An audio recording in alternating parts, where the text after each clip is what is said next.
Did you know that most homemade raised garden beds don't even last 3 years? This one's going to last 20, and I'm going to show you exactly how I built it. Look, don't get me wrong, I've built my fair share of garden beds that have failed. I have used cheap wood that's rotted out after 2 years. I've even watched friends' pellet wood garden beds bow out and fall apart after one. But I did manage to learn something along the way. If you're serious about growing food, you don't want to have to rebuild your garden bed every 3 years. You want to build it right once and never have to think about it again. So in this video, I'm going to show you how I built this bed using cypress pine and an ancient Japanese wood burning technique called Shou Sugi Ban that'll preserve the timber beautifully. Right, so here's what we're going to do. First up, I'll tell you why I picked timber over my metal beds this time. There's actually a good reason for it. Then I'll walk you through how I engineered this thing so it doesn't bow out or fall apart under the weight of the soil. And that's the critical bit. After that, we'll do the fun stuff. I'll show you how to burn the timber using this ancient Japanese technique called Shou Sugi Ban. It's gonna look incredible and it will last forever. Then we'll fill it up using Hugelkultur, which is basically genius for saving money on soil. And I'll give you the exact measurements so you can build the same bed or scale it up if you need to. And if you stick around to the end, I'll tell you why I chose to rip up more lawn to build this bed and why that decision's been one of the best things I've done for my mental health. So, come on, let's get into it. Alright, so let me show you what I'm working with here. This is one of my other raised beds, all metal. It's about 870mm high. I really like that. No bending down, easy to access, and honestly, it works great. No complaints there. But here's the thing. It looks a bit sterile, doesn't it? Metal beds have their place. They last forever. They don't rot. But aesthetically, look, for me, they feel a little bit cold, like a little bit industrial. And when you're spending time in your garden every day, when you're trying to create a space that feels alive and natural, for me, that matters. So this is the bed I just built out of timber, specifically cypress pine. And the difference in how it feels when you're standing here, it's immediate. The timber looks earthy, natural, real. It fits into the garden in a way metal just doesn't. Now, I also wanted variety in my backyard. I didn't want every bed to look the same. Some of my beds are corrugated metal, like Colour Bond for a clean look, and I've even used some old rusted metal for that rustic aesthetic. They all add a different element, a different texture, and that's what makes the space interesting, in my opinion. So, do you know what I mean? It's not just about function, it's about how it feels when you're out here. But for this one, I wanted timber. And here's why cypress pine actually works really well for raised beds. You see, it's naturally rot resistant. Not as tough as cedar or redwood, but way better than regular pine. And this is important. It's safe to use around your veggies. You can grow your vegetables right in it without worrying about toxic chemical treatments. But here's where it gets even better. I didn't just use cypress pine as is, I used that Japanese technique I mentioned, Shou Sugi Ban, and that preserves it even further and gave it this beautiful charred finish you see here. We'll get into how that actually works in a minute. But first, let me show you how I designed this whole thing. Before we go on, can you do us a favour?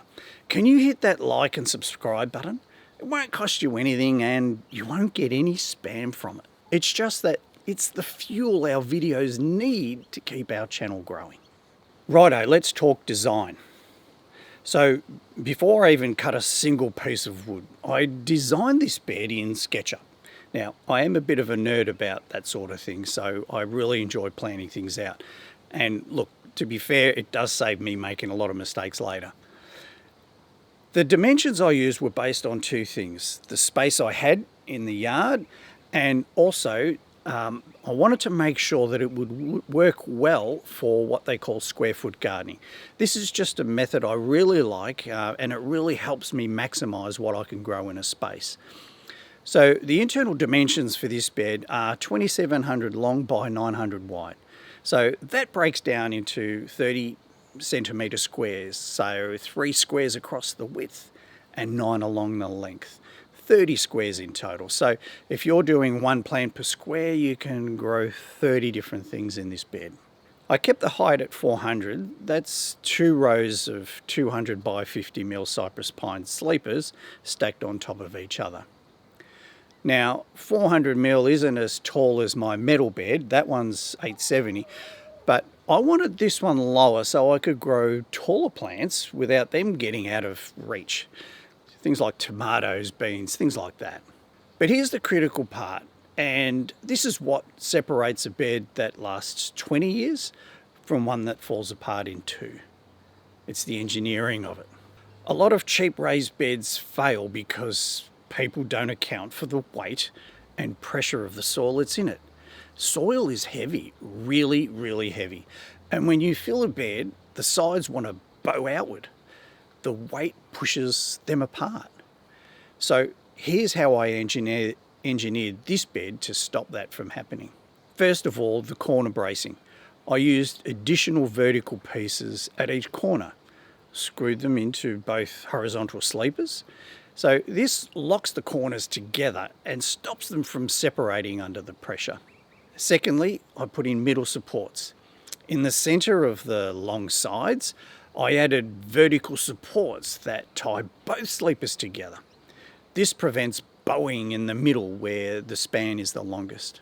And third, and this is the secret weapon, threaded tie rods. I drilled holes through those middle supports and ran 2 threaded rods all the way across the width of the bed, and then bolted them tight. So this threaded rod goes from one side right through to the other. Those threaded rods act like tiebacks. They pull the sides in and keep them from bowing outward, no matter how much soil pressure there is. And this is what separates a bed that lasts 20 years from a bed that collapses in 2. Remember, build it right, build it once, and you're done. All right, once the design was locked in, it was time to actually start cutting. I started with 3 metre lengths of 200 by 50 mil cypress pine sleepers. These are the main horizontal pieces, basically the side walls of the bed.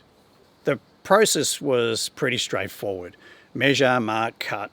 I used the circular saw for the sleepers. For the vertical supports, the corner bracing and the middle supports, I just needed 100 by 50 mil pieces. I didn't buy those separately. Instead, I just cut a few pieces of 400 mil lengths and ripped them down the middle on my table saw. That gave me 200 by 50 mil supports from each piece ready to use. Once all the pieces were cut, I moved on to the prep work. Before I even started assembling, I laid down weed matting over the entire space where the bed was going to sit. I did go a bit beyond the actual size of the bed. I just wanted to give that extra barrier against grass growing right up to the timber. That should help keep maintenance easier down the track. But before assembly, I needed to treat the timber. And this is the fun part. So this is the part that I was most excited about, Shou Sugi Ban. This is an ancient Japanese technique. It literally translates into burnt cedar board, where you char the surface of wood to preserve it and to protect it from rot, insects and weathering. The process creates a layer of carbon on the surface of the wood. That carbon layer is naturally water resistant. It repels moisture. And because it's charred, insects and fungi can't break it down as easy. But beyond the practical benefits, I actually reckon it looks pretty good.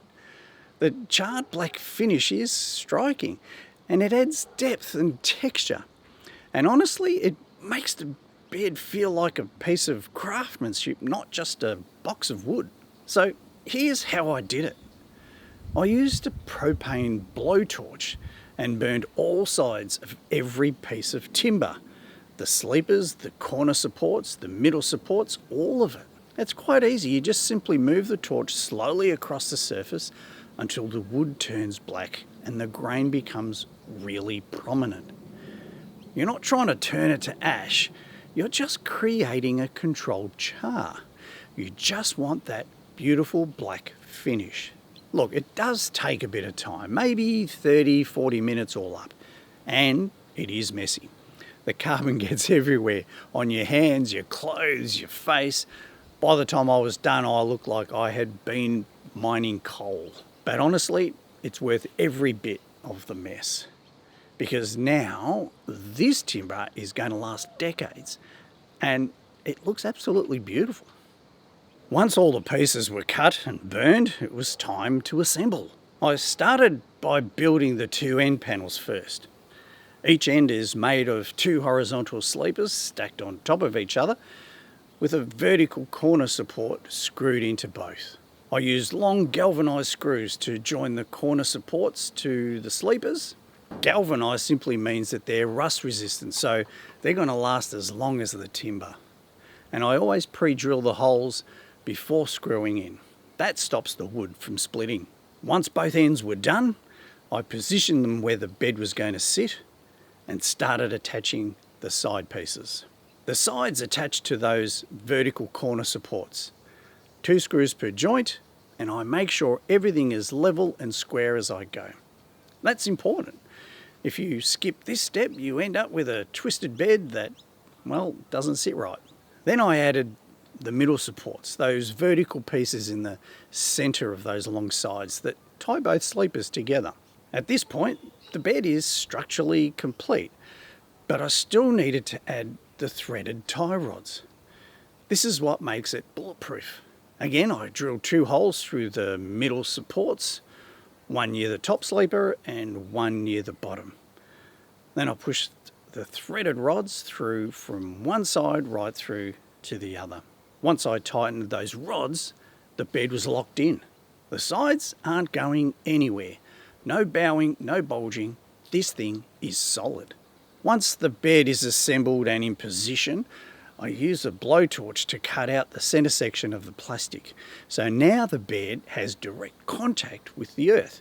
So this lets those worms get in, which is exactly what I wanted.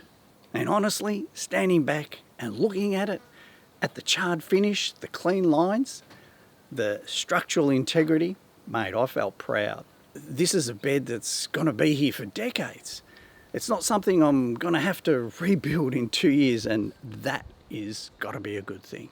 Okay, now that the bed is built, let's fill it. And here's where a lot of people make a mistake. They go out and buy bag after bag of garden soil. And let me tell you, that gets really expensive really fast. But there is a better way, and it's called Hugelkultur. That's a German word. It means mound culture. And the idea is simple. You layer wood and organic matter in the bottom of the bed, then cover it with soil. The wood that you add decomposes over time, which creates nutrients for your plants. It also improves drainage, it adds structure, and it means you need way less soil to fill the bed. Plus, you're using materials that are free or that you would otherwise throw away. Things like branches, old firewood, yard waste, leaves. It's better for the environment, it's better for your plants, and it also saves you heaps of money. So, here's how I did it. First, I laid down a few layers of cardboard. This acts as a weed barrier and does break down over time. And it also adds some additional carbon to the soil. Then I added small branches. I had recently trimmed a large tree and removed the smaller branches. But to help them settle quicker and to fill the gaps, I run them through my lawnmower to mulch them up into smaller pieces. Next, I added the larger branches. I placed them in carefully, just like a game of Tetris. The idea being to minimise the gaps and create a solid base. Then I shoveled in a layer of soil, and here's the key. After each layer, I soaked it in with water. This actually helps everything fall into the gaps. It settles everything down, and it prevents a common problem where your soil level drops dramatically during that first growing season because everything is still settling. Now I repeated this process, wood, soil, water. As I got closer to the top, I used old firewood I'd never gotten around to using. I just placed it in carefully, again, covered it with soil, and then soaked it again. For the final layer, I mixed up a barrow of compost with vermiculite and perlite. This adds more water retention to help the soil hold moisture, and also aeration to help let the roots breathe, and it helps prevent compaction. Once the compost was in, I added another layer of soil and finished it with a thick layer of mulch.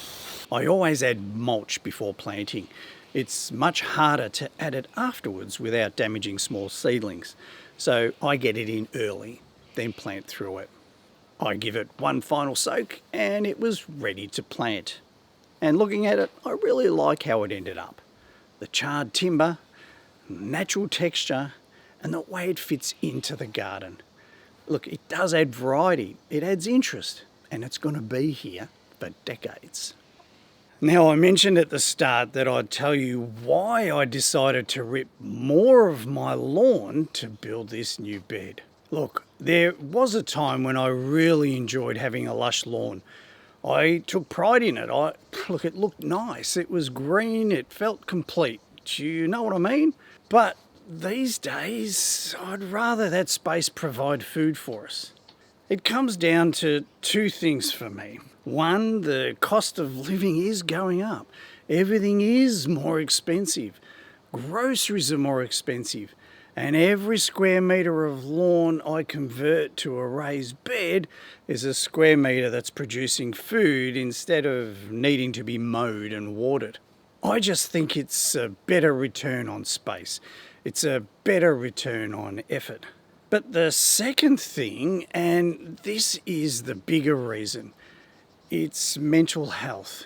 There's something deeply satisfying about building something with your own hands, about planting seeds, about watching them grow, about harvesting food that you grew yourself. Look, I find it very grounding. It's purposeful, and honestly, it's one of the best things I've done for my mental health. Every time I walk up the path to the garden, every time I check on the beds, every time I bring fresh veggies inside, look, I do feel proud. I feel connected to something that's real, and that matters more to me than the lawn ever did. So if you're thinking about building a raised bed, you've got options. You can use free pellet wood and rebuild it every 3 years. You can use cheap untreated pine and watch it rot in two. Or you can build it right the first time. Use rot-resistant timber like cypress pine, and if you treat it with Shou Sugi Ban, you'll not only make it last for ages, you'll also make it look awesome too. Don't forget, engineer it properly with corner bracing, middle supports, and use threaded rods so it doesn't bow out and collapse under the weight of the soil. And then fill it using Hugelkultur, layering wood and organic matter, and you'll save so much money and build better soil at the same time. Look, this bed costs me about the same as like a ready-made metal bed, but it looks the way I want it to look.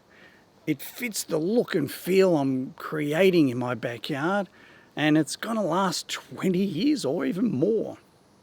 Remember, build it right, build it once, and enjoy it forever. Now, I want to hear from you. Have you built raised beds before? Did they last or did they fall apart? Or are you thinking about building one now? Or are you still on the fence about DIY versus buying a pre-made one? Let me know in the comments. I'd love to hear your story.